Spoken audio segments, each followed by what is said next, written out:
are are we all ready for the main event now? Yeah? All right. Who wants to learn about some of the hottest leads in today's market and how to get your hands on them? Yeah? Say so. Yeah, a few of you? Because if you're a new investor, you got to be able to get some leads. You know we're in a seller's market, right? You know what that means? It means it's easy to sell, but harder to find good deals. That's why a lot of the wholesale deals we're seeing are as expensive as they are, because it's really competitive out there. And these sellers can get top dollar if they want to, and if they know how to market their property. So one of our challenges is finding off-market properties that aren't being competed over and fought over and bid up. We want to find what's called off-market properties. They're not listed anywhere. If they are, maybe they're for sale by owner, but they're not in the MLS, they're not on the auction block. They're leads that we go out and find. So how do you find good leads? By having targeted lists, by having a targeted audience. So Tangie is here tonight. She's known as the hot lead chick because she's got lots of hot leads, and she's going to be telling you how to get your hands on them. Leads such as probate leads, pre-foreclosure leads, pre-probate. You guys know what that means? They're not quite dead yet. Yeah, they're not dead yet. No, I'm kidding. They haven't been probated yet. They're deceased, but they haven't gone through probate yet. Once they're in probate, they're probate leads. So she's got access to those too. And one of the unique things about her probate lists, which are quite hot, a lot of our students and a lot of our friends use those lists, the probate lists, to get a lot of deals, very profitable deals, because a lot of them are free and clear. The one unique thing they do is they go down to the courthouse to pull all these leads themselves, but they then take them and cross-reference them to see if they actually have assets. Why do you want to go spend all the time down in the courthouse pulling probates if the people that you're pulling don't have assets, don't have a house? Rather than you spending your time going down to the courthouse and being a list provider, focus on what you do, which is being a real estate investor. Because when you start this business, you're going to find out all this stuff needs to be done. I've got to set up a LLC. I've got to create a website. I've got to do this. I've got to do that. All that busy work.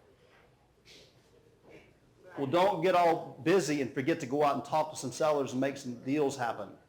Don't get caught up in the busyness of the business and go out and take care of business and hustle and make some deal happen. So if you don't want to go out and go through all the trouble of building your own lists, you can purchase them from somebody like Tangie and Tangie's list. So she's going to be talking about that tonight, how to get your hands on these hot leads. So please, let's give it up for Miss Tangie Cousins for being here tonight. Take it away. Thank you so much. Thank you, Dustin. Hi, everybody. It's great to be here in Georgia. I got here yesterday. Actually, and I was able to come here and meet some of you guys yesterday afternoon, actually yesterday evening. You guys were doing your property protege. I'm so glad to be here. Thanks for taking your time out and your busy schedules to come and see me speak tonight. Before we get started, I'd like to do a little exercise, and this is a great exercise for all of you. So I hope you all brought a pad and a paper. If you don't have a pad and a paper, maybe you can borrow a piece of paper from somebody next to you. Because after we get done doing this exercise, you're going to want to write down all the answers that you hear. I'm going to be passing out some pieces of paper that I have up here, and there's going to be instructions on what to do. As an example, this one right here says mistakes people make when rehabbing. I'm going to be splitting you up into groups where you're sitting, maybe 3 groups per table, 2 in some tables, and it's going to be your responsibility to write down as many answers as you can as a group. And then I'm going to call on a team leader from each group to read those answers to us. That's where you're going to get the best ideas, okay? So brainstorm as much as you possibly can together so that we can learn from each other here tonight, okay? So just give me just a few moments while I pass this out. You need some help? Yeah, you want to go ahead and just start at this end. Maybe 2 groups here, because it's a smaller table, and then I'll do. Well, actually, I'm just gonna. You can hand that to them down there, and then you guys can do this 3 of you? here together. So maybe half this way, and maybe half the 4 of you. and then you guys here, and then if you'd like to pass that down to them there. Maybe So the you four guys of are you? all a group right here, and then those guys are all a group down there. And maybe 3 of you and 3 of you. I have an extra one. Let me see here. Do we need any more, Dustin? I've got these 2 tables covered. Okay. You guys need any more down here? You need more down there? They need more over there. Do you want to repeat the instructions? You want to give that to the back table? Back table? Yeah. Right over here, the back table. So what you're going to do is, this one says ways to get the best tax breaks when you're investing. So you guys are going to brainstorm whatever question your paper has on it, it's your responsibility to write answers down. So some of your papers are going to say, what are the best ways to get somebody to sell their house to you in a competitive market? What are the best ways to get homeowners to open your letter? So you guys are going to have approximately 5 minutes to write down answers. Does anybody have any questions? Do you guys understand? Great. All right, let's do it.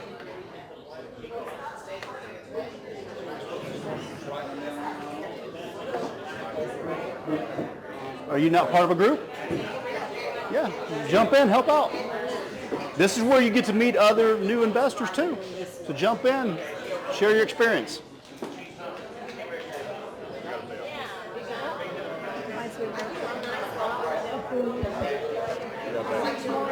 Justin, I hope you're there tomorrow.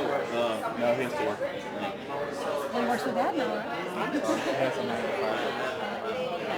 Well, it was very nice meeting you. You look so much like your dad. I wish I could have met your mom. Doing like a rehab. Bye. See you later. They're selling, they need another place, so buy a house from you instead of somewhere else. That's the only way it could make sense.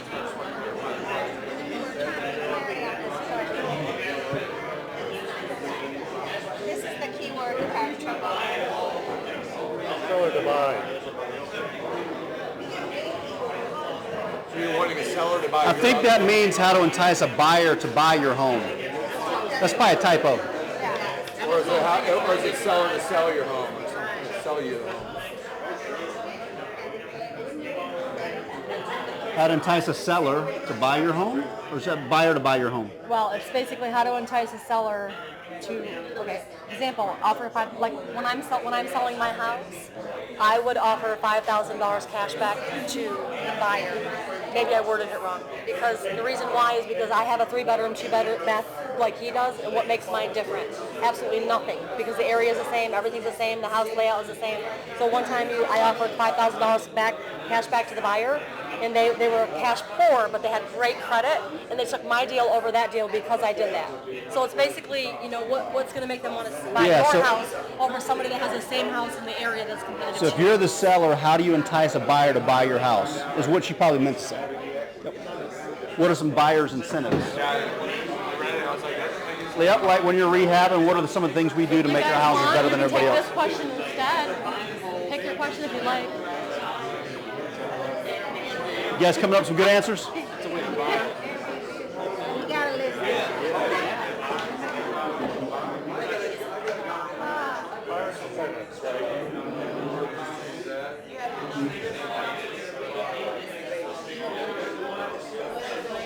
You guys all chipping in and helping out? Oh yeah, we're Good. already on the back. Nice, very good, very good, good.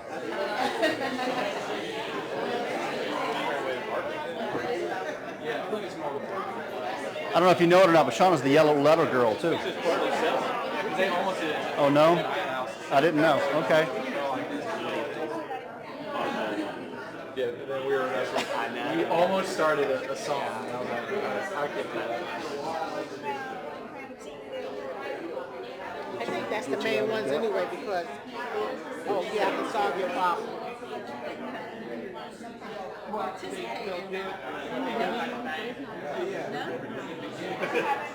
Hello again. Hi. Hi. Our youngest investor in the room. So cute.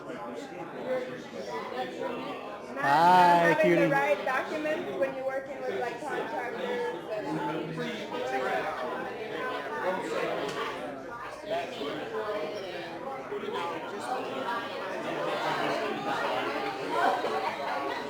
All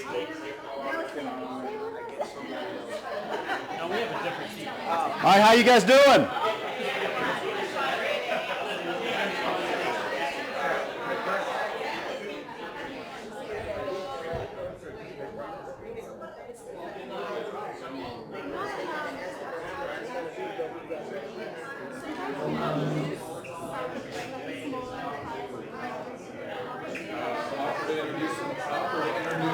You guys need any help? Need any help?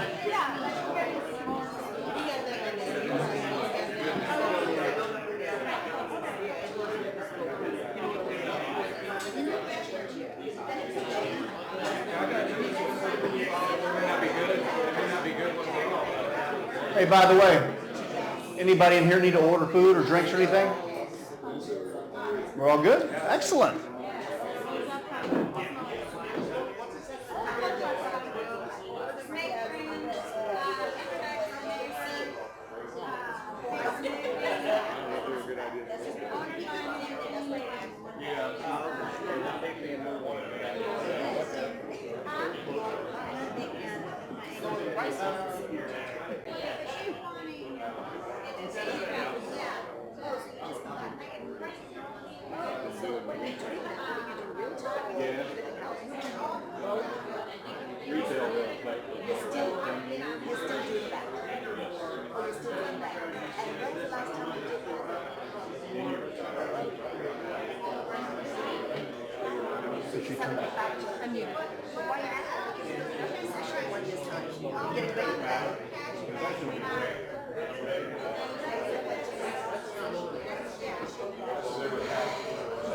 Okay, guys, are you ready?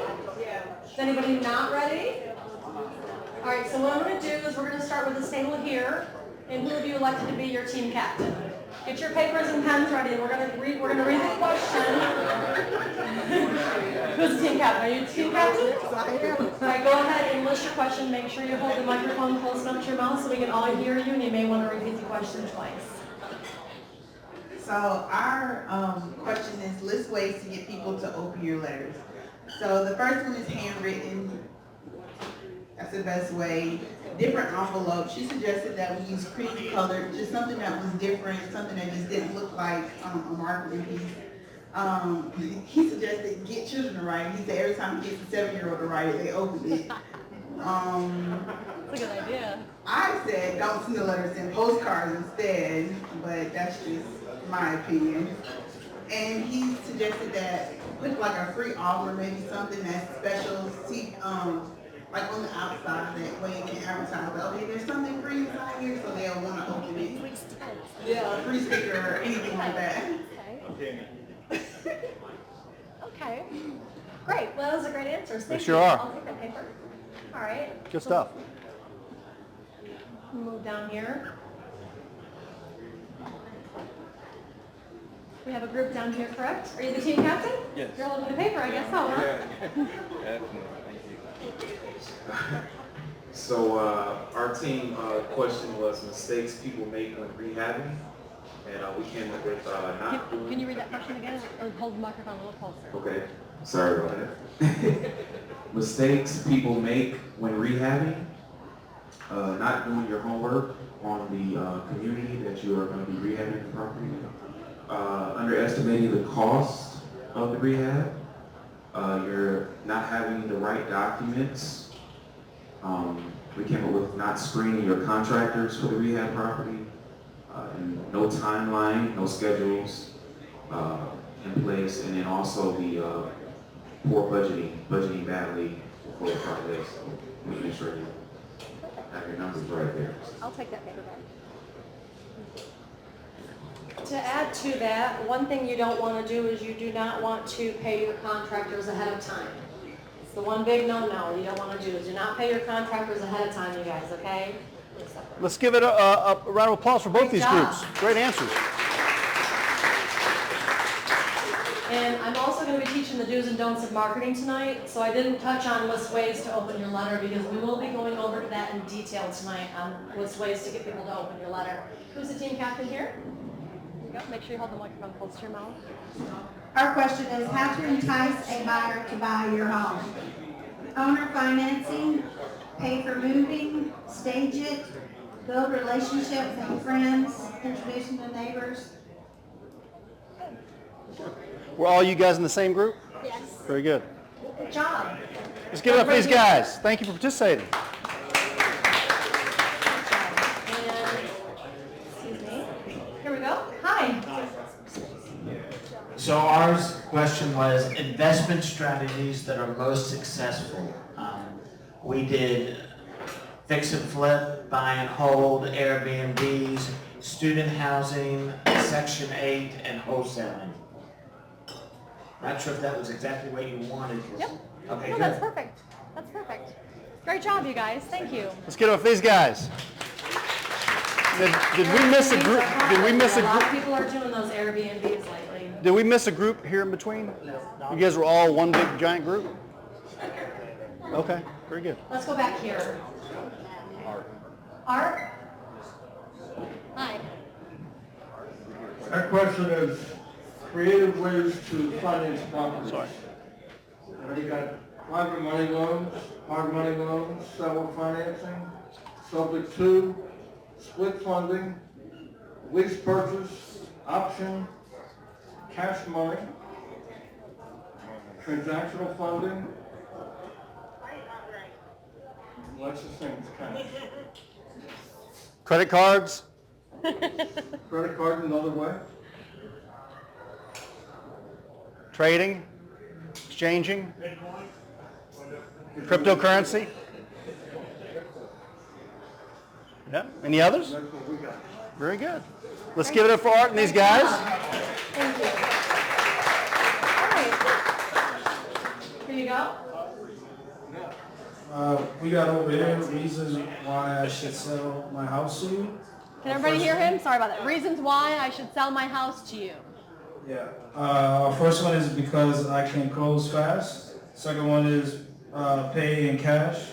Next one that we pick is the best price for you for your house. Also buying as is, solving your problems, and I buy houses. Perfect. Let's give it up for these guys. Thank you for participating. Thank you. Go ahead.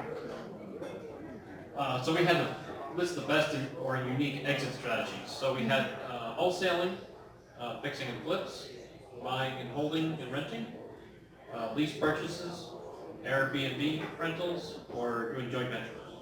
Perfect. That's exactly what we were looking for. Did everybody hear him? Great job. Let's give it up for these guys. Thank you. Okay, team captain? Were you another separate group down there? Yeah, I I'm thought gonna so. come down that way. Very good. I just thought I'd do this first. Okay. Our question was creative ways to sell a house in a competitive market. Did everybody hear that? Creative ways to sell a house in the competitive market. So we did owner financing, staging the home, lease option, wholesale it. I've seen this thing where agents create like a parody song to sell a home. They list all the features and they do like a cheesy song and they share it all over Facebook. Rent to own. You can offer a free 4K TV or iPad or something with the purchase of the home. I just sold that one. You can trade it or offer a home warranty. Yeah, awesome. Good stuff. That's great, and I touched on that over there. One of the things I did when I sold my home, I listed my house for sale for $125,000, and my mother-in-law said, "You're never going to sell that house for $125,000." And she was a realtor, and I sold my house for exactly $125,000. And what I did was there was a 3-bedroom, 1-bath that was next to mine. Actually, 3-bedroom, 2-bath. I only had a 3-bedroom, 1-bath. I called it a 3-bedroom. It was technically a Florida room, so I mean, it was actually much worse than the one down the road, and I sold it for more money than the one down the road, and they bought mine because I offered $5,000 cash back to the buyer. And they were cash poor, but they have credit, and a lot of people are like that. A lot of people are cash poor, but they'll have credit, okay? So if you offer them $5,000 back, that's a lot of money to some people, a lot. So they bought my house just to get that $5,000 cash back at closing, and it worked out very good. Yep. So let's give it up for these guys. Thanks. Good job. Thank you. Okay, our question was mistakes people make when estimating the rehab, and we kind of took it a little further than that. Good. Underestimating what needs to be done to get the best bang for the buck, underestimating, or rehabbing for rental property, not planning enough money, not planning a contingency fund, not getting enough bids from contractors, not knowing when to cut a contractor loose, knowing the difference between an A, B, C renovation rehab, not following through the T factor or the scope of work, and making sure to have detailed budget lists, getting together an architectural plan like from Tap Plants or something like that. Perfect. Very good. It was great. Good job. Thanks, guys. Thank you. I actually worded that question on 2 different papers, the different way, and they took it a complete different way, which is exactly what I was looking for. She's got something to add over here. Can I add something more? Yes, ma'am. Don't get attached to your contractor. Because sometimes they seem like great people and there's a friendship that being created, and then the prices are great, and then it comes down to, oh, we got this problem, and that's where they get you. And because you have a friendship with them already, you're like, oh, okay, what am I gonna do? Just say no, it's your money. Thank you. Good job. I would totally agree with you. Okay, here you go. So our question was how to decide what to offer on a property. So we said the ARV, the conditions of the property, based on your budget, like based on my budget. Knowledge of the seller, updated kitchen, is it updated or not? How many bedrooms, how many baths, relationship that you have with the seller, the comps in the area, if it has a basement or not, the year the house was built, the neighborhood, like who's hanging out around there, the schools. We said the crime rates, how many sex offenders are in the area, the motivation of the seller, the square footage of the property, and the days on the market. That's how we came up. Perfect. I think you have one in the back too, don't you? Oh, no, I was taking Okay, that. all right. Good job. Thank you, great job. I'll take that. All right, guys, that was a nice little exercise I wanted to put together for you guys because a lot of you guys have different ideas, and I wanted you to hear each other's ideas. It's very important. You can pick up a lot during that exercise. Who learned a lot during that exercise? Everybody learned a lot? Great, good job. All right, we're going to go ahead and get started with the presentation. I'm Tangie Cousins. I'm with Foreclosures Daily. I've been with Foreclosures Daily for almost 15 years. I teach realtors, investors, attorneys how to grow their business and increase their revenues. I also teach the do's and don'ts of marketing, what to say, what not to say, how often to market, and what goes in your letter. We're going to be going over a lot of things tonight, and I'm going to try to do it as quickly as I can to try to get through them, but speak slow enough for you to understand. We don't have a lot of time. We've run a lot of time during the game, and we ran a little behind today. So who we are, we're a nationwide lead provider. We provide leads to realtors, investors, attorneys, and just your basic first-time home buyer. We have about 25 different types of leads that we can offer you, and we've been in the business since 2004. And since then, we have been the internet's #1 destination for the most detailed, timely, and accurate information. This is how we are different, and Dustin was going over some of them with you guys. All of our leads have real estate attached. It's very important that you understand that. A lot of companies provide you leads. I'll name a bunch of companies. ListSource, US Leads List, US Probate Leads, Realty Track, Zima, Successors Data. There's a lot of companies out there. And I'm not going to say anything negative about anybody's company. I think it's great that they're doing what they're doing, and they're doing a great job. But the problem is a lot of companies, some that I mentioned, some that I didn't, are not providing real estate attached. And if 300 people pass in 1 week, believe it or not, only 7% of the people that die actually physically own property. Sometimes it's even lower than that. What happens today is people will pass on and they end up moving out of their property because they end up not being able to take care of it by themselves anymore. So it's really important that you understand how important it is that real estate is attached to different types of leads that you're going to be working. All of our leads are delivered either daily, weekly, or monthly, depending on your area. I can tell you that in Georgia, we are going to be weekly or monthly. Most of the leads that we have are going to be every single week. Property appraisers data is provided on most of the leads that we offer. It is not promised. We try to get as much as we possibly can. Property appraiser's data, if anybody does not know what that is, it's bedrooms, baths, type of property, tax assessed value of the home, square footage, and so on and so forth. We do pull property appraisers' information, so whatever is available on their site is what we are going to try to have available on ours for you. Most companies that we have found are also quarterly or 6 months old or even monthly, but they're not farming for property. We understand the importance of having fresh data that is farmed for real estate. These are some of the types of leads that we offer. I'm not going to be going over all of them tonight. Just know that we do offer 25 different types of leads, and we can also customize your leads for you. We do probates, pre-probates, absentee owners, inheritance, divorce leads, tax slates, auctions, list pendants, cash buyers, code violations, distressed homeowners, and evictions. Those are just some of the leads that we offer. These are people's fears. The biggest thing I hear when I talk to somebody about purchasing a probate, I always talk about probates, guys, because it's my favorite one. It is by far one of the best leads you're going to get, okay? So probates and pre-probates, people think in the divorce leads, oh my gosh, I'm so scared to work those. I really, I don't know how to work them. I'm not really sure what to do. I've never done it before. I don't know the process. So what I teach people is it's okay that you don't know how, and it's okay that you've never done it before, and it's okay that you don't know the process. If I'm your neighbor and you live next to me for, let's say, 5 years, and I'm out washing my car, and you find out that I'm going through a divorce, or I'm in foreclosure, or I'm going through a probate situation, and you just know that I have a property, right? Are you going to be scared to come out and talk to me and say, hey, Tangie, I understand that you have a property for sale. Is it something that you'd be interested in selling?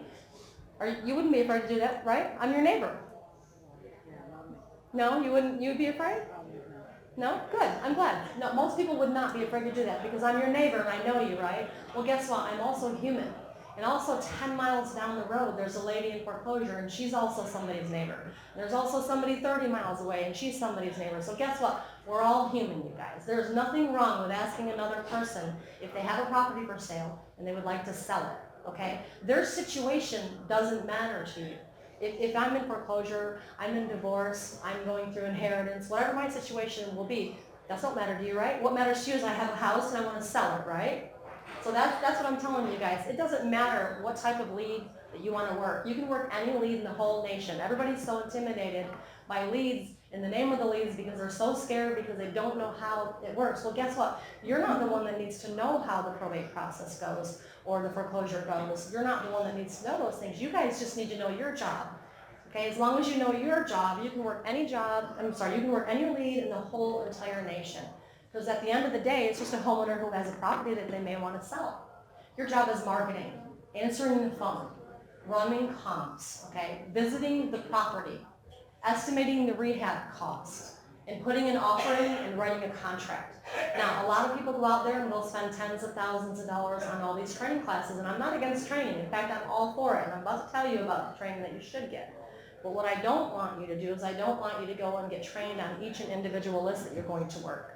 Because if you know your job, you can purchase any lead in the whole entire nation, as long as you know how to do these things and, of course, a few more. So I would suggest you spending thousands of dollars on training yourself in your job, because guess what? If you spent $5,000 right now to go get trained on learning how the probate process works, guess what? At the end of the day, you're still at the mercy of the homeowner. You still have to contact the homeowner and say, where are you in your probate process? Is the judge going to sign off soon on your property? When did you start? Guess what? You're still at the mercy of the homeowner, so all that training did you absolutely no good whatsoever. So definitely get trained, you guys, but get trained on your job, okay? Probates. We're going to go over some of the leads, just a few of them that we offer in detail. Probates is a legal process wherein the estate of the decedent is administered. It's when a person dies and his or her estate must go through probates. Every single person has to go through probates unless there are certain situations in place, such as trusts and whatnot. When a person dies, his or her estate must go through probate, which is a process that is overseen by a court. Probates by far are one of the best leads nationwide you will ever get. So are pre-probates. They have the most equity. They typically don't mind taking a discount, and they're usually extremely motivated. People are typically 50 and 60 years old when they lose their parents, okay? And they usually do not want the property. They almost will always own their own home at 50 and 60. So people will typically already have their property when their parents pass, that their life dream home that they already pretty much have at 50 and 60. You're established in your life, so you usually don't want the property. Now, because you didn't buy your parents' property, you've got no skin in the game. Therefore, anything that you make on that property is going to be extra money in your pocket. And the people's property was the biggest investment. Most people's house is the biggest investment they will ever make in their whole life, which means they've spent their entire half of their life paying on this property. So you're dealing with a lot of free and clears. You're dealing with a lot of people that have a lot of equity in these properties. So like I said, any money that these kids make, who are now 40, 50, and 60 years old, is more money than they had to start with. So you can get these properties at really cheap, wholesale, discounted rates. A lot of you met David this weekend. I'm going to go ahead and talk about David for just a second. David started using my probate, and I've known David for a few years now. But you know, we're friends too, you know. So I said to him one day, we were just kind of hanging out, having a drink or something, and I said, David, you know, how come you don't use my leads? He's like, tell me about them, you know. He's like, so I called his office and we set up a conference call, and I taught his whole team what I'm teaching you right now. And now David has 5 properties in 3 weeks that he's got for wholesale deals. One of those properties David has cost $26,000, okay? He's selling that property for a whopping $150,000, and here's what he did. He's basically taking the property, he's hooked himself up with a local attorney, and he's using the pre-probate, and he's using the probate, and he's having his attorney do the probate for them, okay? He sent them a marketing letter, which we'll talk about later, and I'll be more than happy to give you a copy of the letter that I wrote that does not include the sentence that he added. I'm sure he won't mind because he is not in Georgia that I share that with you. But basically what he did is he wrote a contract with a homeowner that he was buying the property for $26,000. His attorney put it through probate court. It takes about 2 months in Florida. Sometimes it's longer, everywhere it's different. And when they close on the property, he's only giving her $24,000 because it cost him $2,000 to pay his attorney for the probate. Contracts don't hold up very good these days. So he went to the courthouse and had the homeowner sign, and he signed that he has a financial interest in the property. So that homeowner cannot go and sell the property out from under him, okay? He has run into a few snags. A couple of the heirs spoke up, and they don't really like the price that he's selling the property for, so I think he's gonna have to cut him a little bit more, but at the end of the day, he's still gonna make a huge profit off of that. Now, if you guys have questions, please wait until the end of the evening, so write them down if you have to, because I don't want to get sidetracked in the presentation, and if I start doing Q&A now, we're never going to finish this, okay? So please don't forget your questions, just write them down through the whole presentation. But this is why probates are good for you, okay? All probate timelines are different. As I said, in Florida, it took David about 2 months to do that probates. Now, you know, it might take 4 months to do another one, it could take 6 months to do another one, and it could take a month to do another one. But if you have to wait that 3 months where you have to notify them, I think it's 90 days or 60 days, you have to put an ad in the paper so creditors can speak up. Well, all probate timelines are different, and each one of them will vary, and it is in the best interest of the court, the judge, and the homeowner to get it off that judge's calendar and free up their time as quickly as they possibly can. Pre-probates. Everybody says, what is the difference between pre-probate and a probate? Well, obviously we know what a probate is. So what is a pre-probate? A pre-probate is 1 week after the death. We will provide you with the lead 1 week after the death. And as long as you're marketing correctly, there is nothing wrong with marketing to somebody 1 week after they lose a loved one, as long as you're doing it correctly. And I'm going to teach you how to do that. A pre-probate is a person who has died, a death certificate has been filed, and we have verified that they own real estate. That's exactly what a pre-probate is. The benefit of working a list like this is you will be first at the door. You may also reach people who may inherit their property via a trust. Every state is different. Know your local laws, but depending on the state you live in, you probably can purchase this property right away, because most places, if you inherit the property via a trust, you don't have to go through probates. Sometimes these people may be able to sell their property right away. We also have absentee owners. Absentee owners are non-owner occupied. It is a person who owns a property, but they do not live in the property as their homesteaded property, or they may live in it part of the time, but it is not their homesteaded property. The benefit of working in non-owner occupied, and you want to order them to where they're out of state. That way they don't live in the same state as their extra property. Or you can order them if they're in state. We do both. Absentee owners in state, absentee owners out of state. If you're dealing with the out of state, you're typically dealing with a snowbird or a landlord. If you order absentee owners for the same state that you live in, you're typically going to be dealing with an investor such as yourself, as well as landlords. And those are also good because a lot of times they'll want to liquidate their assets and you're just marketing to them at the correct time. The benefit of working the out-of-state one is a lot of times, here's what happens with the snowbirds in Florida. I'm not sure about Georgia, but in Florida, a lot of people will own an extra property, and this is good for your state because if they own a property here and then they own a property in Florida and they're going back and forth, you can market to them here, okay? And eventually what happens is mom will get sick or dad will get sick and they won't be able to go back and forth anymore. And they typically will have to choose a residence. And the residence they usually choose is by their children. They want to pass with their family and their loved ones. So even if they do leave and have a house in both areas, eventually there's going to be just one property. So that's the benefit of working an absentee owner.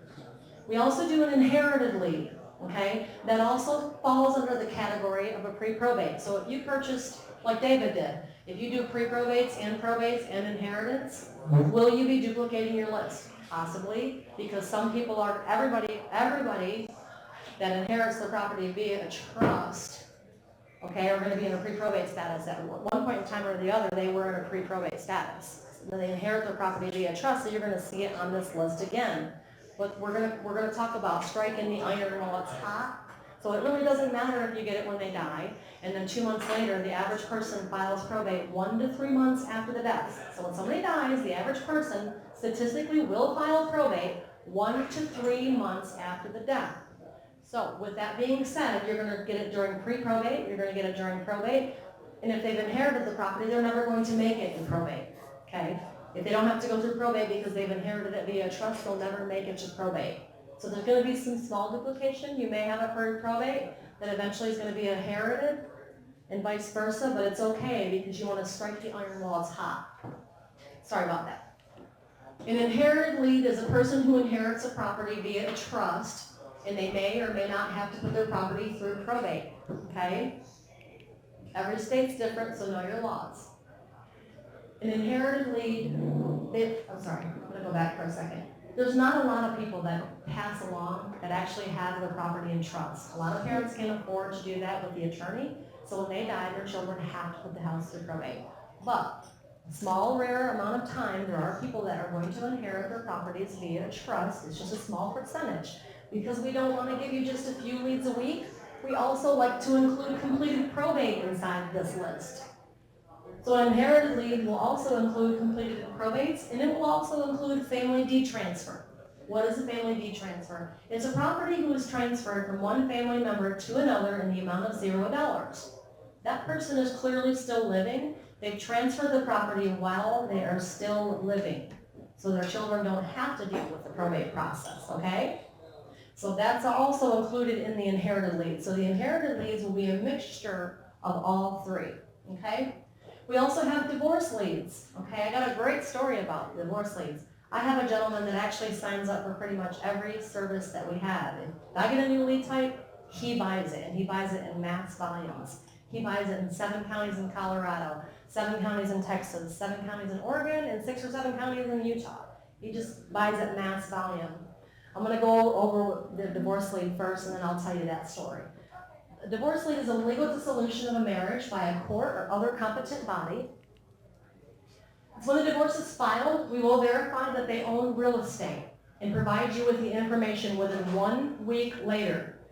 So again, these are for people who are going through a divorce where there is real estate attached. So the gentleman I'm talking about, he called me up and he said, Tangie, I see that you got probate or divorce leads now. I said, yeah. He said, I'd love to try them.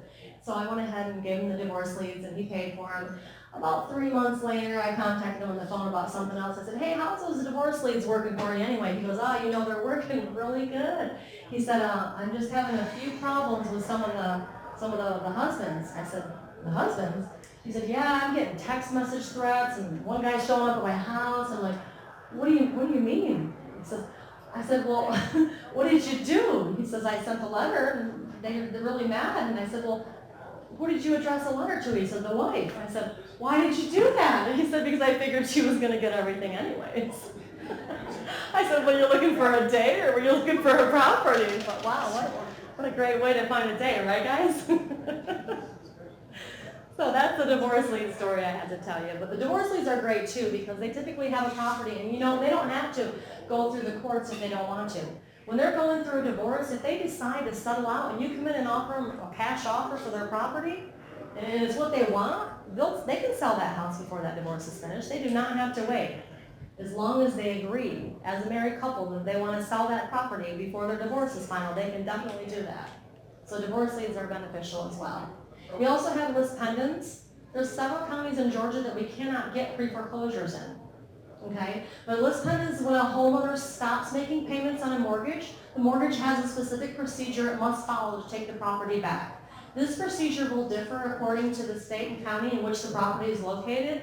But if the lender finds that the homeowner is in default on their mortgage payment and the two parties are unable to come to an agreement of the outstanding debt, then the lender plaintiff has the right to file what they call a lawsuit against the homeowner, and this is known in cases as the lis pendens, which is a notice of default against the homeowner. How the leads can help you if you are. A, if you are an investor, you can get properties for your wholesale prices, okay, like David's doing, okay? If you're a realtor, you can gain listings. This also helps your personal investors that come to you, and this also helps your personal investing. I have a realtor that uses our services, and she's been using us for many years, and she sends a great letter out offering to list their properties and give them a free market analysis. So she offers to give them a free value of their property, and guess what? As a realtor, the probates can really benefit you. So can the divorce leads, so can the absentee owner leads. When you send them a letter expressing to them that you're a realtor, the first thing they want to know when somebody passes is, what is the property worth? How much can I get for it? Their mom and dad just passed. They have no idea what that property is worth or what they can get for you. So if you're a realtor in this room, raise your hand if you're a realtor. You can get a lot of listings from these. I had Peggy Magnanelli got 5 listings in just 2 weeks of using the services, and I wrote the letter for her, which I'll share with you. In fact, there's a gentleman in this room that was going to pass out some papers for me, and he's going to give you a little square paper, and if you go ahead and fill your name, email, and phone number out on there, we're going to email each and every person in this room all the marketing that we're going to go over today. So you guys are going to all get free marketing letters. You're going to get a 6-step mailing campaign. We're going to go over that in just detail in just a minute, but if you have a business card, you don't have to fill out the form. So don't take the form from him if you have a business card. Just put your card in the little bin that he's going to pass around.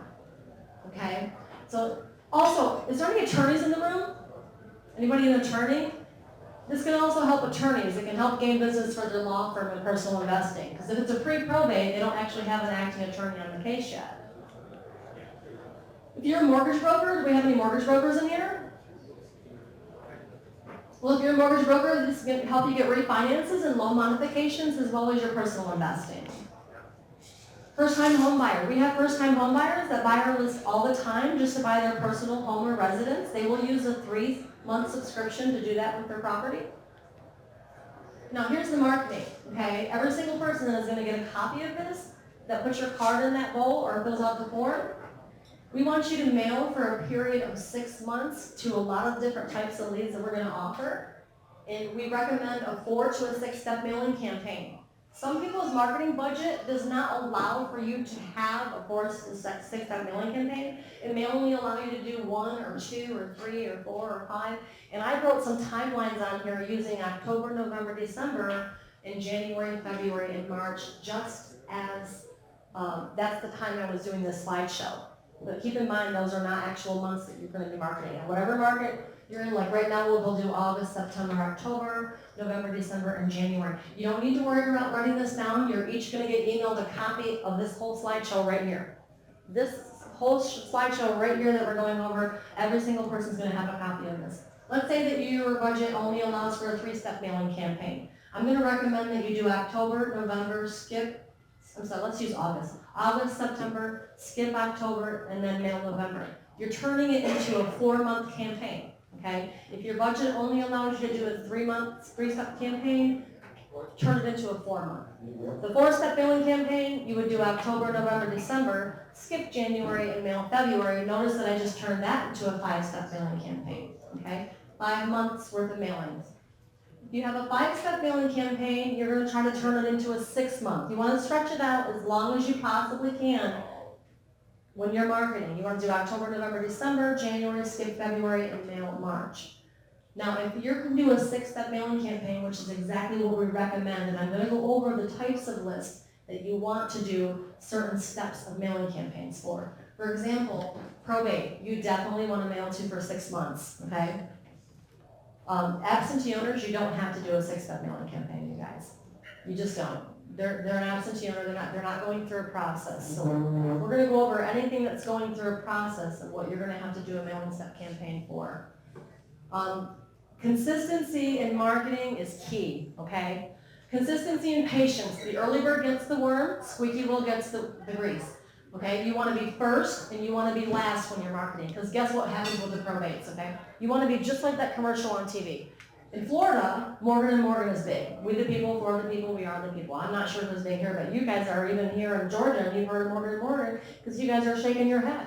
Okay, so if we get into a car accident in Florida, we think of Morgan & Morgan, okay? They're just a huge attorney firm and they're on every channel and every other commercial and you're constantly in your face all day long. Marketing is no different, okay? When you're doing marketing, you want to be in their face. You want to be in their mailbox to the point where they're sick and tired of you sending them a letter. And guess what? So-and-so is going to buy the list. They're going to use it once. They're going to send a letter out and they're going to stop. Most investors that buy a list are all excited in the beginning. And then all of a sudden it just pummels right out. It sizzles right out. You fizzle right out. Okay, we all have these great intentions. Oh, we're going to do a mailing campaign. We're going to buy this list. We're going to do wonderful things. And you get the list and you don't do nothing. Okay, because you just don't. We're human. We just kind of get lackadaisical and we just don't really want to do anything, you know. So we have these great intentions, but the bottom line is if you are doing a 4 to a 6-step mailing campaign, and these people pick up, first of all, let's go through probate. Parents passed. I've got this property, I have no idea what I'm going to do. I've got a whole house full of all this stuff, and I don't know what to do with it. You know, I've never been through probate before. So now I'm thinking in my head, I've got to do 6 yard sales. I have to have Salvation Army come pick up my furniture, Lighthouse Ministries, you know, I've scheduled them to come. Now I'm thinking, oh, look at this horse and buggy wallpaper that mom and dad have had since the 1940s. You know, I'm going to have to rip the wallpaper down, and the paneling, and the walling, and the old linoleum flooring. So you're thinking about having this property for about 6 months, right? They don't know that they can sell it now, but you're going to send them a letter telling them so. So consistency in marketing is key, okay? Because when that other investor stops marketing, nobody's marketing to them anymore. They're not getting any letters anymore. Now they've gone through the probate court, they're ready to sell, and guess what? You guys are all gone. So that's why consistency is key when you're doing marketing. You need to do a 4 to a 6-step mailing campaign to a lot of lists. Types of leads that you want to market to for 6 months are anything that has a timeline. When you're marketing to leads, if there's a timeline, you want to be the person marketing to them through their whole process. You want to be in the beginning, you want to be in the middle, and you definitely want to be last, okay? You're going to pick up all that low-hanging fruit that everybody left out there that they did all the hard work for the first few months. So probates, pre-probates, divorce leads, inheritance, list pendants, and code violations. All of those leads are going through a process, which could take anywhere from 2 to 6 months, possibly even a year, okay? So anytime you're marketing to a list, just think of the process of the list you're marketing to. If you're marketing to a list that has no process, like an absentee owner, there's no process with an absentee owner. There's just an absentee owner. You might want to strike, you're going to strike the iron while it's hot, or you're not. You know, it's up to you. So, I mean, marketing is key. If you buy a list and you market to them one time, you might as well have just handed me your money and walk away, okay? Because that's what it is. And don't get me wrong, I've got a lot of people who buy a list and they strike it rich off their first deal, or they just get a property and make $30,000 off of one letter. But why stop there? You guys are investors, so you want to continue to market for consistent times, okay? Unique marketing. So we were talking about this earlier. You want to use unique marketing techniques when you're sending letters to help ensure that your mail gets open. It's the biggest problem people have in the foreclosure industry, is how do I get people to open my letter over 40 other people that's marketing to them? Well, first of all, Probates is one of the least competitive markets in the nation, just so you know. A lot of people, because they're ignorant to probates, and I was too, and there's nothing wrong with that, it just means you don't know, okay? And you don't know what you don't know. So I mean, just the simple fact that probates are not that competitive, so you don't have to worry about getting them to open your mail as much as you do as a competitive market like list pendants. Everybody and their brother is taught when you start investing to go after list pendants, okay? Everybody. So the marketing is very competitive out there, and we're going to go over some of the things that you can do to help get people to open your mail, okay? You want to use different size and different shaped envelopes, and I know you've all heard of that one. You know, wedding invitations, birthday shaped envelopes, legal size letters, the regular normal size envelopes, there's all kinds of things you can do. I have people that use colored envelopes and colored letters, but you know, these things work really good. Yellow letters. Yellow letters are still there. They have been proven, tested, and tried. You can even go to yellowletters.com. You can search yellow letters on Google if you don't know what it is. But yellow letters work really, really, really good, you guys. Still today, they're really statistically very, very good letters to do. Handwritten envelopes, handwritten letters. Okay, I teach every single person to do handwritten letters with probates because it's such a personal time for these people. And handwritten letters are truly the best. Anything like probates, pre-probates, list pendants, divorce leads, anything that's an emotional time for these people, you want to be emotional, you want to write your letter. Even if you can't handwrite your letter because your job or your time or your life won't allow you to, at least handwrite your envelopes. There's not a lot of probates coming out per week. You might have 15 in your county in 1 week. So, I mean, if you can't do 15 letters, then I have a lot of people that will pay their nieces and nephews $50 to handwrite their letters. Or use your local people that are part of your REIA groups that do the handwritten letters for you. I'm sure Dustin can give you some people here that does handwritten letters, but I have people use, I recommend gobigprinting.com, A3 marketing letters. There's also yellowletters.com. There's all kinds of different ones out there. Just Google somebody. If you can't do it yourself, pay somebody to do it, like your nieces or your nephews, your kids. They usually have really good penmanship. So, other things you can do is special markings and certain statements on envelope, like Table 1 was saying. Special markings on the envelope. They didn't really touch on that, but the best thing that I can recommend is writing the word cash involved on the back of your envelope. If you flip your envelope over and you write the word cash involved, nobody is throwing that out. And I mean nobody. You might not get past the post office, but nobody's throwing that out, I can assure you.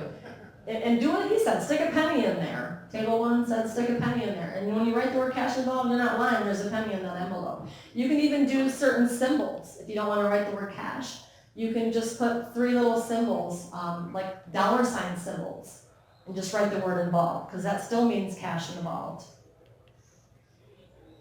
So that's the different types of unique marketing that you can do. Now this is a really good letter. The reason I'm contacting you, and don't worry about writing this down, you guys. Everybody in this room is going to get a copy of this letter, okay? The reason I'm contacting you is I understand there may be a property for sale. And this is the exact letter David used, and I taught him and his team to use, okay? I understand you may have a property for sale. Notice I said may, okay? Because this could go to anybody. And this is not just a probate letter. You can use this for anything.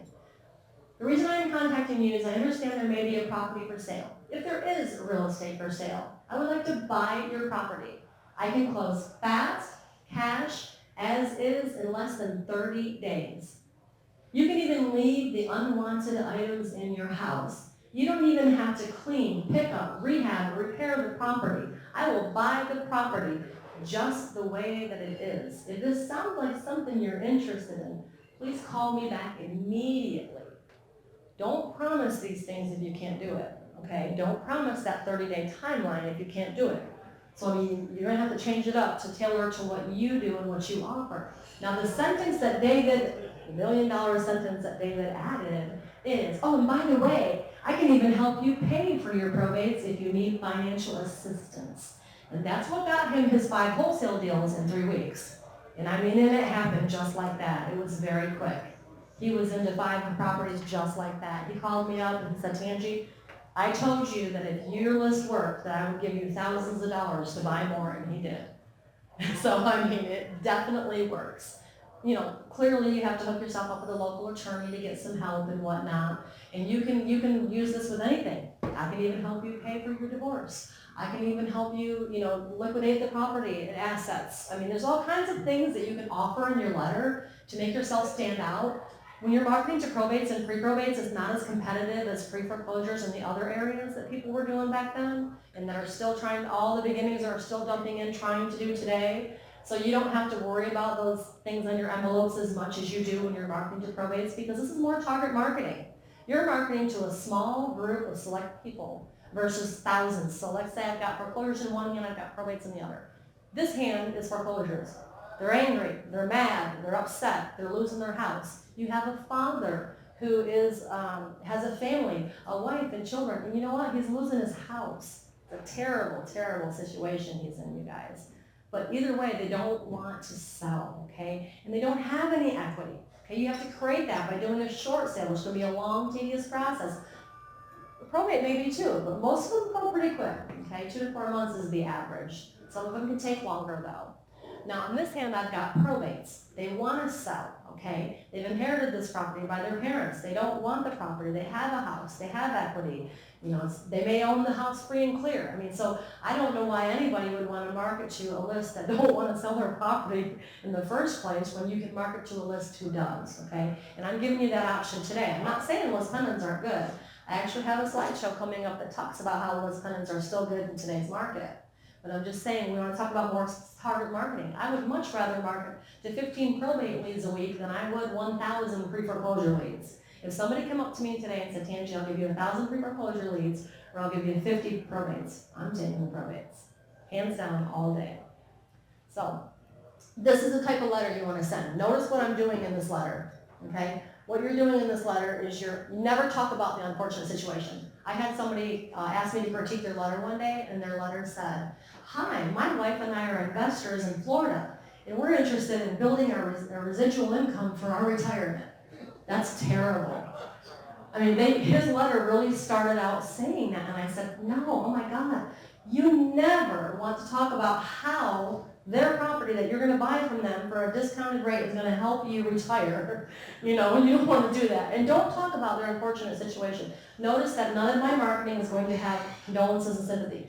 That's one of the worst mistakes that people make. And a lot of teachers will teach you to offer condolences and sympathy to these people. My deepest condolences, I'm so sorry about your loss. And by the way, can I take your property for 30 cents on a dollar? So you don't want to do that. Never talk about somebody's unfortunate situation in your marketing.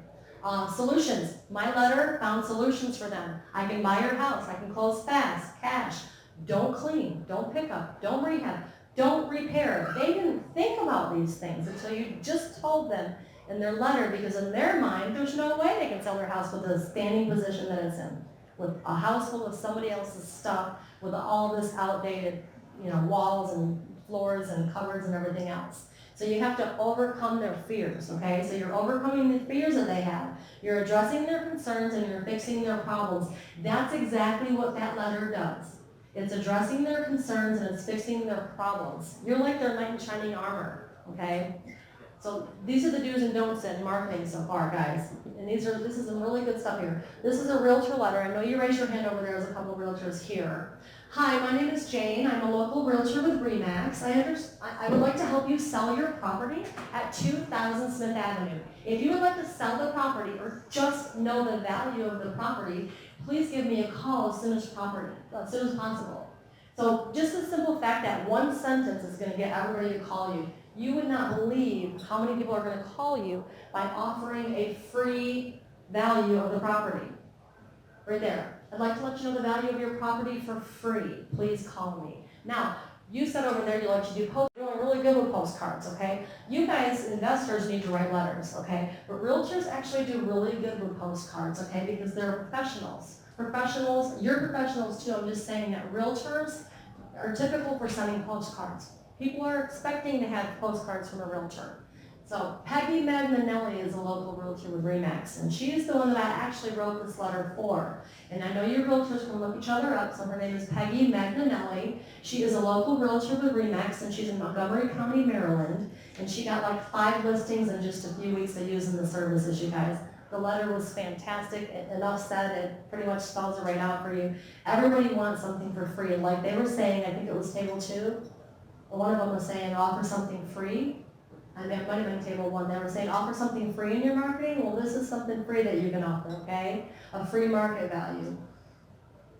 Now this is another investor letter, okay? This is just a real simple, basic, generic letter. Hi, my name is Dave Turner. I'm interested in your property at 5500 Spring Lake Square. I understand that you have a property for sale. Please let me know if you're interested in selling or you know anybody in the area who is. So this is simple, basic marketing. You're just telling them, you're getting right to the point. You're cutting to the chase.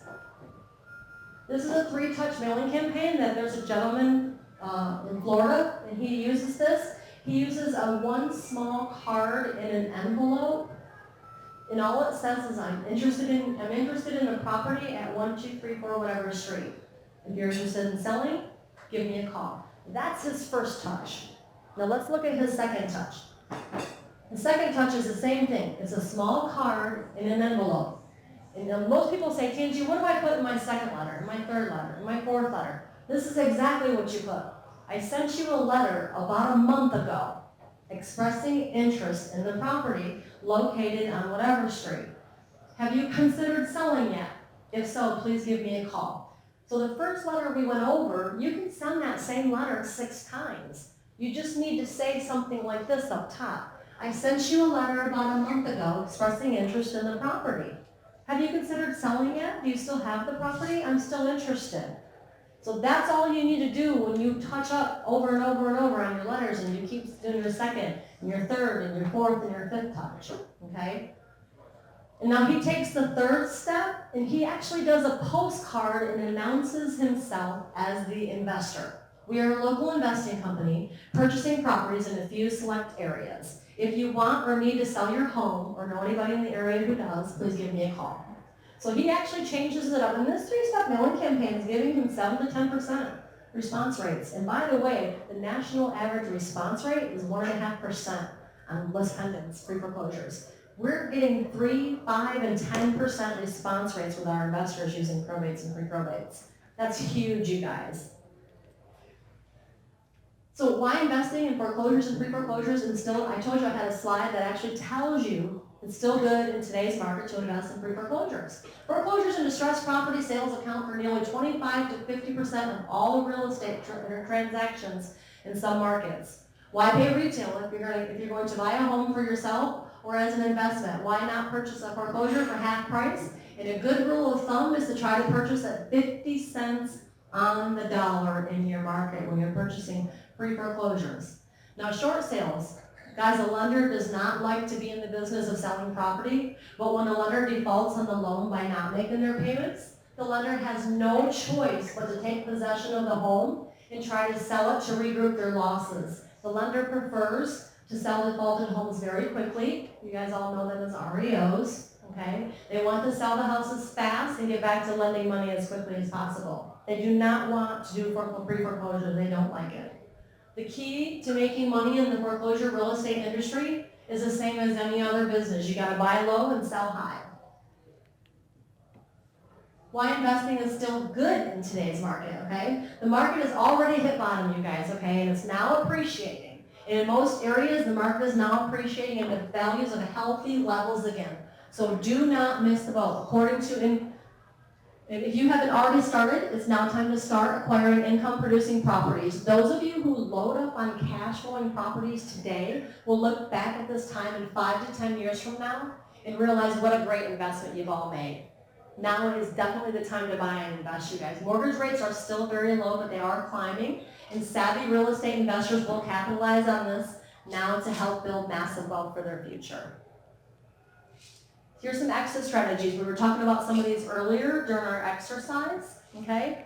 Wholesaling is one of the biggest exit strategies out there today. Everybody's moving to wholesaling because it's exit strategies today. There are several Several of them, and wholesaling is the #1 right now because you can quickly flip a property to an investor for quick cash without expending any of your own money, okay?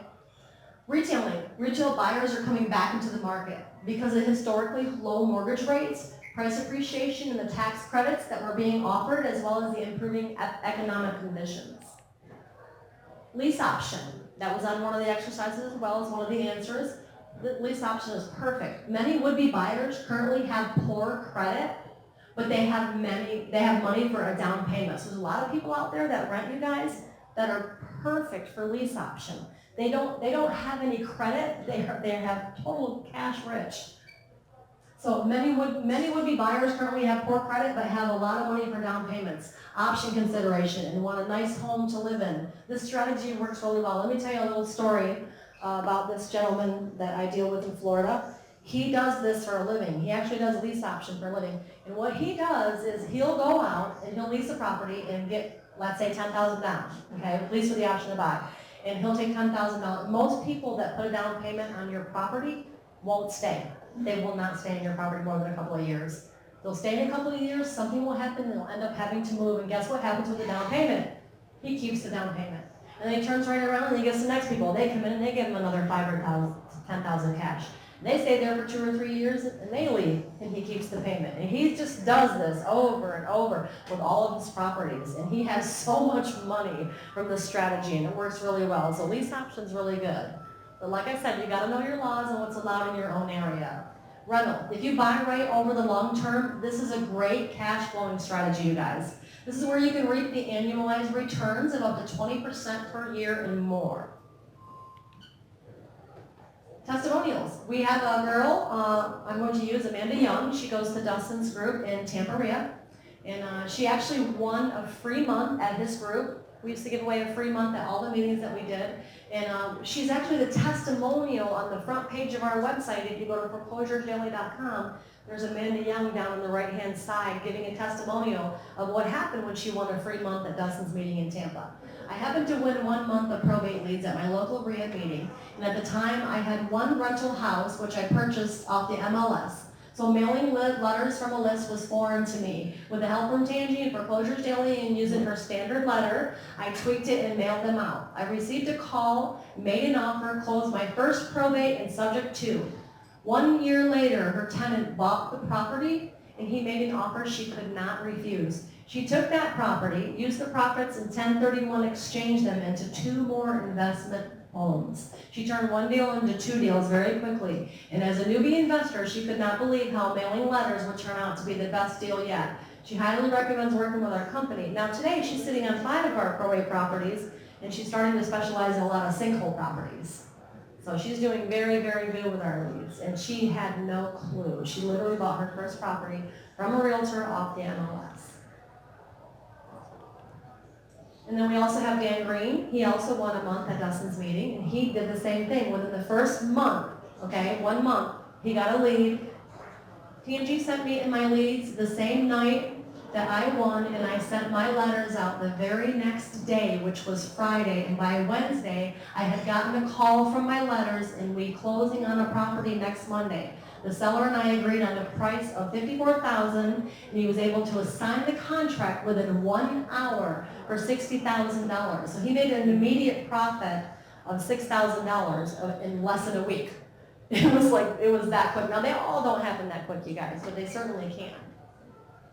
So there's just some testimonies. These are the prices of our leads. I'm going to show you the Foreclosures Daily site and the probate site now. And that's going to conclude the evening training, but I'm going to open up a Q&A. So a lot of people usually have a lot of questions at the end of the training, but this is just to go over some of the pricing. People always want to know how much our leads are, how often they come, how many comments do you get, and do you do it by city, state, and so on and so forth. Well, here's what we do. Our probates, pre-probates, our inheritance, our divorce leads, our code violations, and our evictions. They're all weekly and fresh, and they all include property. It's $5.99 is a discounted price. It's typically $7.50. These are all discounted for being here at Dustin's meeting. So it's $5.99 for 12 weeks. And what does that mean? That means that every single week you're going to get brand new probate, pre-probate, inheritance, divorce, or whatever, which if they're one. You have to pick one for that price. Now it's not for all of them. And that $599 covers the whole 3 months. So if you make that payment of $599, it will cover the cost of the whole entire 3 months. And it's $599, and it's half off if you add a county.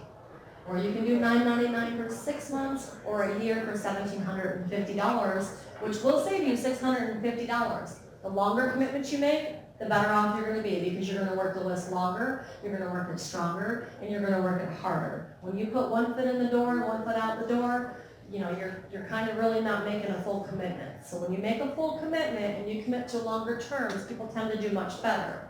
Now, foreclosures in Florida are differently priced than foreclosures here. Like, we have auctions here that are going to be priced based upon the counts, and we won't know the counts until we pull them. But the absentee owner leads are pretty much 1,000 leads for $500. The difference between our absentee owner leads and anybody else out there is we don't buy a bulk amount of 50,000 leads and hang on to them for 4 years and sell them over and over and over the same 500. We actually order them the week you order them. So if you order 1,000 absentee owner leads, we will order them the same week that you order them. So they're brand new, they're fresh. So I'm going to go off of that because I got to show you the site really quick, okay, guys?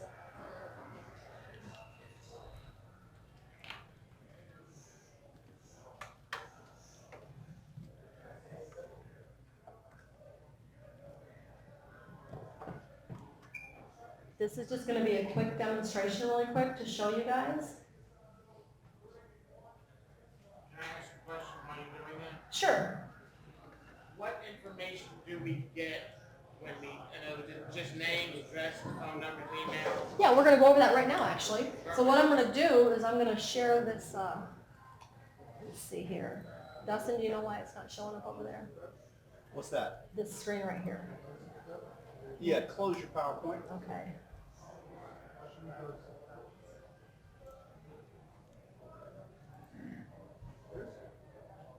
Okay. That's my grandson. So, how come it's not showing up?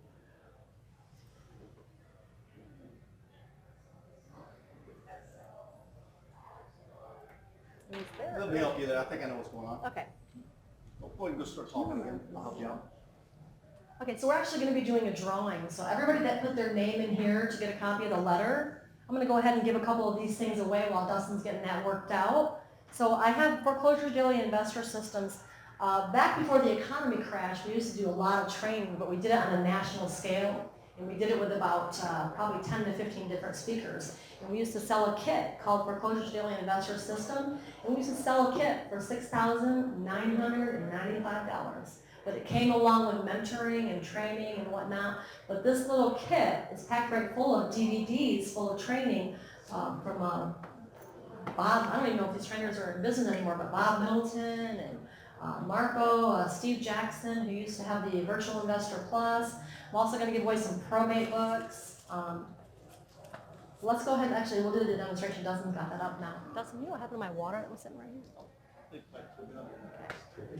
So what you're going to do, guys, when you're, let's say that you're interested in probates, you're going to hit login, and you're going to log in for probates, and it's going to take you right here to this screen, okay? And all you're going to do is you're going to search probates.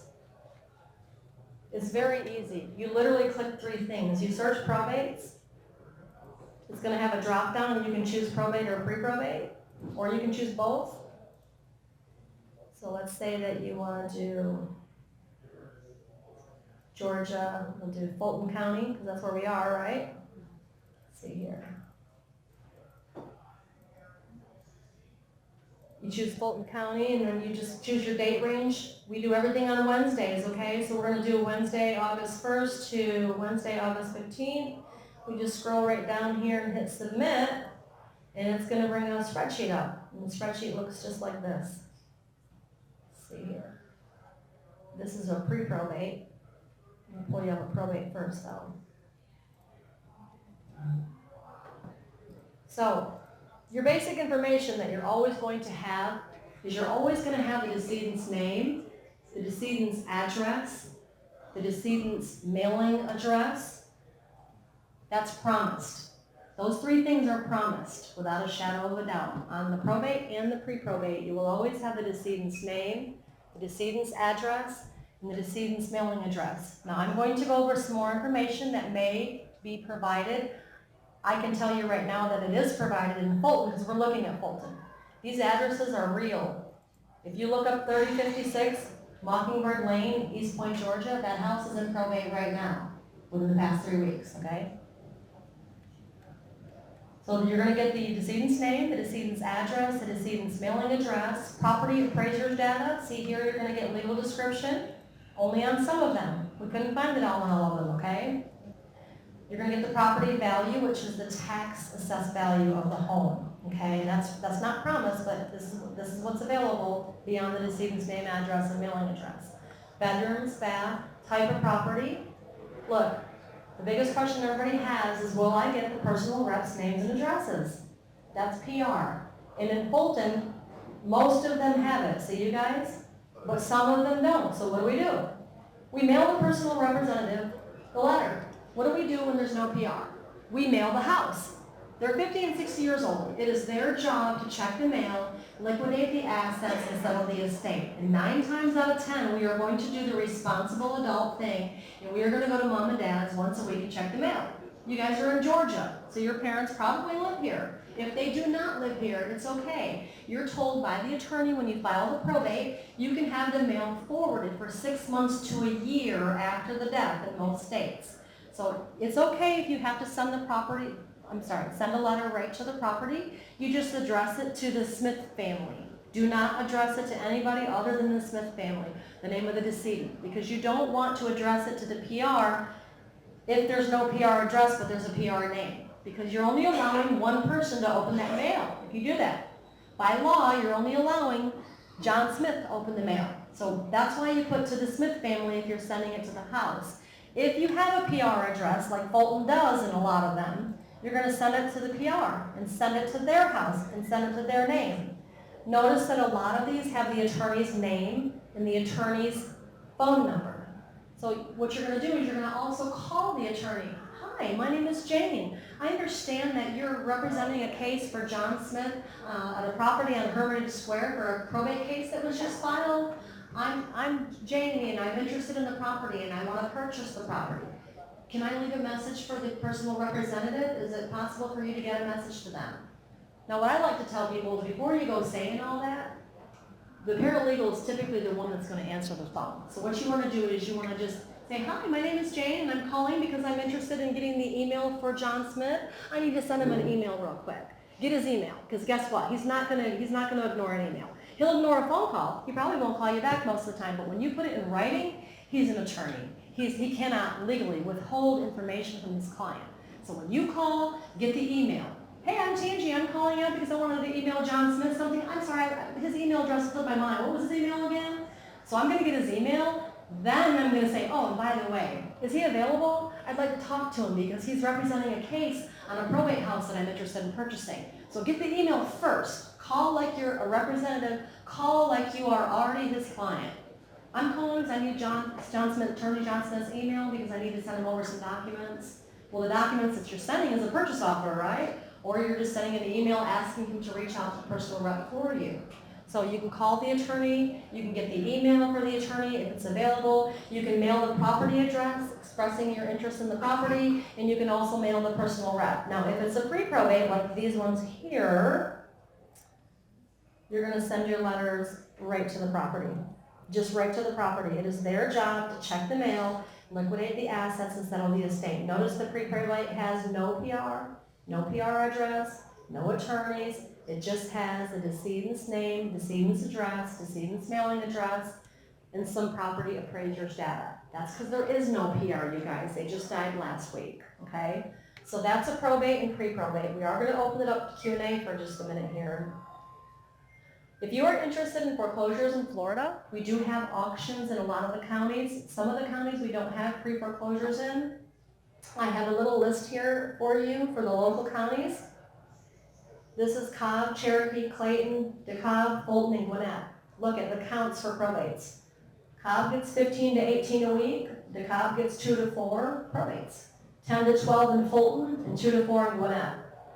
10 to 12 leads. I mean, it's not hard to mail 10 to 12 leads to get a really good return, you know. If you're getting 3 to 7 and 10% response rates, Nothing wrong with emailing, just mailing 10 letters, guys. And those are probates of assets, right? Yeah, these are all with real estate. We don't provide any leads that don't have property.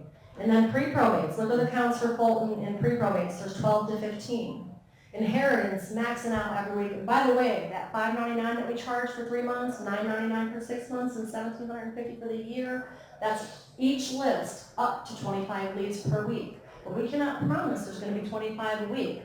Notice we're not getting 25 a week in Fulton, we're getting 10 to 15. Divorce leads 15 to 20, evictions 20 to 25, code violations, and auctions. I'm going to go ahead and open it up to Q&A because it's so late, you guys. So does anybody have any questions? I know you, ma'am, you started first at the beginning of my presentation. I was hoping you'd remember your question. Okay. You want to go ahead and ask it? Yes, thank you. Okay, this is a You might little wanna hold it bit, closer to you. I got a couple questions. That's fine. Mhm. So the first one, you said, what does it mean to go to court to say as an owner that you have an interest in the property, and how does it defend you from, there was a point when you mentioned that because you said that you can't trust contracts today. Mhm. So you go to the court and say. Well, I understand. He filed a financial interest in the property, and you do have to have the homeowner sign, I do believe. I don't know the laws on that and whatnot. You know, David would be able to tell you better. You might want to get with him. Do you know who David is? You didn't meet David while he was here, okay. Well, from what I understood, and I can only tell you what I understood, I don't know all the regulations stuff, but he went up to the courthouse and filed what they call a financial interest in the property. It's not a contractor's lien, okay? But it's like a contractor's lien.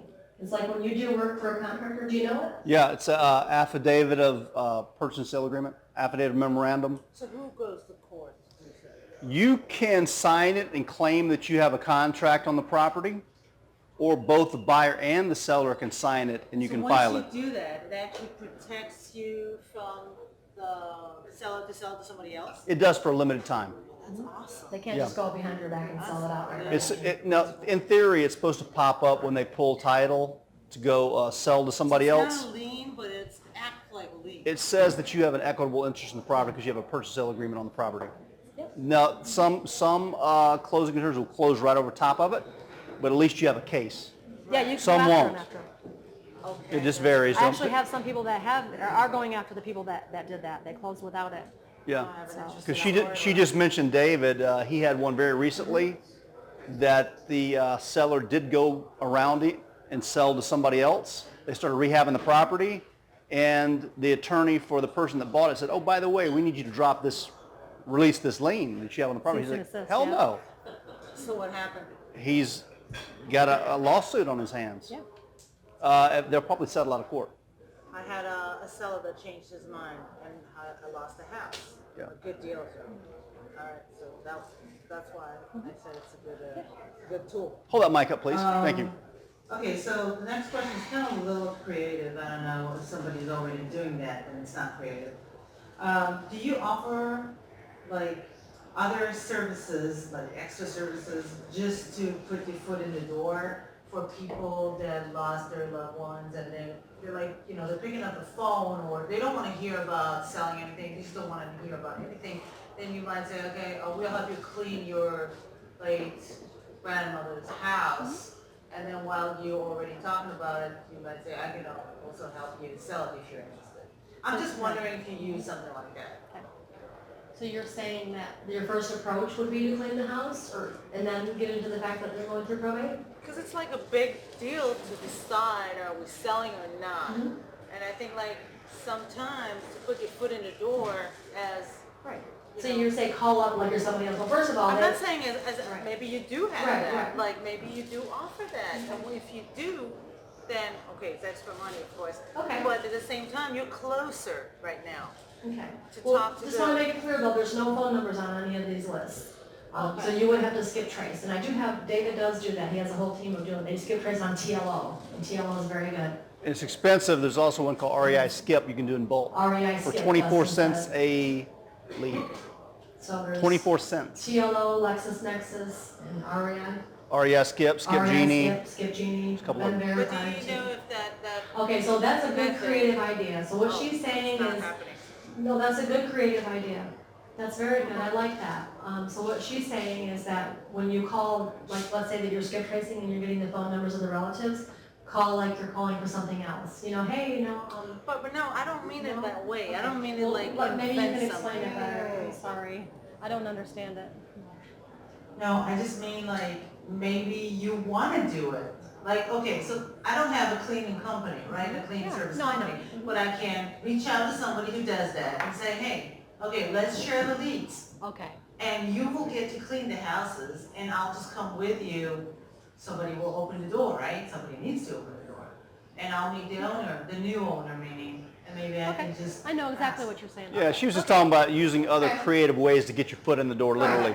I agree, and I have realtors that do that. I have a realtor that will have in their back pocket an attorney, a mortgage broker, and several other things, so that when she goes to the property, if she don't want to list the property or buy the property, she'll refer them to a mortgage broker who can do a refinance or a loan modification. So that's actually perfect, actually, yes, I do have people that do stuff like that. That's a very good question. Co-op marketing. Do you have any more questions? Yeah, about your offer. Okay. How many? We'll use this first. So about your $5.99, for example, how many leads on average you be sending? You know, like what's the average? Well, Fulton, there's about 10 to 15 probate and pre-probate leads a week. 10 to 15? Yeah. Okay. And that's up in the slideshow right here. That have assets. Probates, and these all And have how many assets. people on average would you say getting the same leads? So if 3 people buy, if like, let's say 3 people buy, then 3 people will be getting the same leads. Like I've got people in Hillsborough County that might have 5 people using the same list. But you'll have a realtor, you'll have an attorney, you'll have an investor, you'll have a first-time home buyer. So you're all not using it for the same thing. And I'm sure you're not afraid of a little competition being that you're an investor.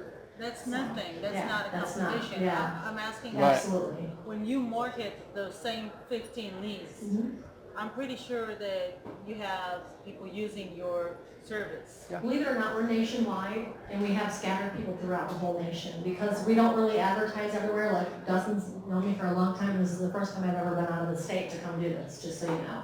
So we're not out like advertising everywhere. We're known from word of mouth. So we don't have a ton of people using the same leads in the same area. I know of one lady that's part of Dustin's group. I'm not going to name her name, but she's doing very well in this group. And she uses about 6 different types of our leads in 3 or 4 different counties in the probate and pre-probate. So you would be competing with her for sure. Okay, but there's not a lot of competition at all, to answer your question. Very good. You have a question? Was that it, or did you have? Yeah, that's it. Thank you. Here you go. Make sure you hold up your mouth. My question was, once you're in and you get the leads, like if you pay the $5.99 for I forgot how many it was. For But up if to you- 25 leads a week. Okay, Up 25 leads to. a week, Mhm. and it's 12 weeks. with Every one week for payment. 12 weeks. And so, do you give us the letters to write, or do we do that ourselves? So, okay. All the letters you saw up here, you're gonna have access to as long as you put your name on that wall up there, okay? I actually printed some off, but I wasn't sure if I was gonna have enough, but I think I might have enough to pass out tonight, which is the really hot one that says that, you know, I can buy your property now, close fast, cash, you know, that you can leave your unwanted items. I actually have that letter with me, and I think I may have enough to pass out. Okay. Anybody else have a question? Want to start with you because I'm coming to you first? It's just a quick question. Do these leads, I mean, are they free of liens? I mean, that's one thing I worry about quite a bit, having the properties with liens on them before you can, you know, wrap them. That's a great question. So I have no idea of knowing if they have a lien. We didn't do title searches on any of them, so that is your due diligence to do, so we don't know the answer to that. They may have liens or they may not. They may be free and clear, may have lots of liens. Yeah, this is. So they usually get paid off at closing. Obviously, are sending out letters. My mother-in-law has rental properties, so I see a ton of them. But the big thing that we're starting to see now is people actually sending emails. Are y'all able to start to get email address? Because that people can, you know, it's obviously a lot less cost effective, but you can also get a lot more. Where can we get emails through? I know you mentioned the lawyer, which is a great idea, but any other ways with your list? So I don't give you emails on our list, but if you use some sort of a skip tracing service, then you can do that with them. But no, we do not provide you with emails. And as far as the phone numbers are concerned, we can get phone numbers on absentee owners and distressed homeowners. Yeah, we spent a great deal of time this weekend talking about how to do what's called list of pins. Once you have your list such as this, you can send it out to a skip trace company for pennies that will attach emails and phone numbers to it based on any number they can find for the owner and or their heirs, their next of kin. Fairly inexpensive. So it all starts with the list. So these guys are out driving for dollars this weekend, building lists. Well, how do they get the phone number? How do they get the emails? How do they get the Facebook pages? You go through these skip trace companies that do list of pins. So you can Google that if you want to look into it. List append, A-P-P-E-N-D-S, appends. Yep. I like the Facebook idea that David and Don, you guys were talking about, where people are Facebooking people these days. You know, and I just heard about that yesterday from Don and David and Dustin. You can actually just look all their names up on Facebook and message them. It's working really well right now. You had raised your hand? Not so much a question, but I just now signed up for your newsletter. Oh, really? Just now. Oh, perfect. And thank you, Art. Appreciate that. Anybody have any questions over here? Well, if we don't have any questions, I'm going to go ahead and start the drawing. About 5 different things to give away. We're going to give away some probate books. And you must be present to win. Let's do it. So there's a speaker named Steve Jackson who is no longer speaking about the Virtual Investor Plus, and he will be included in this. So just you can disregard that CD, or you can listen to it for some good information on the program. But there's a lot of good DVDs in here. I'm going to go ahead and start with the DVDs first. I'll let some people in the audience just draw. You can draw a card or you can draw a paper. Just take the turn of doing both. So if somebody draws a card, draw a paper next. We're going to do it that way. That way everybody gets a chance. Shawana Bennett? Shawana Bennett. Shauna Bennett, all right. Congratulations, Shauna. I'm going to go ahead and draw one. Do a card because we already did the paper. Okay, and oops. We have Wayne Lee. All right, Wayne.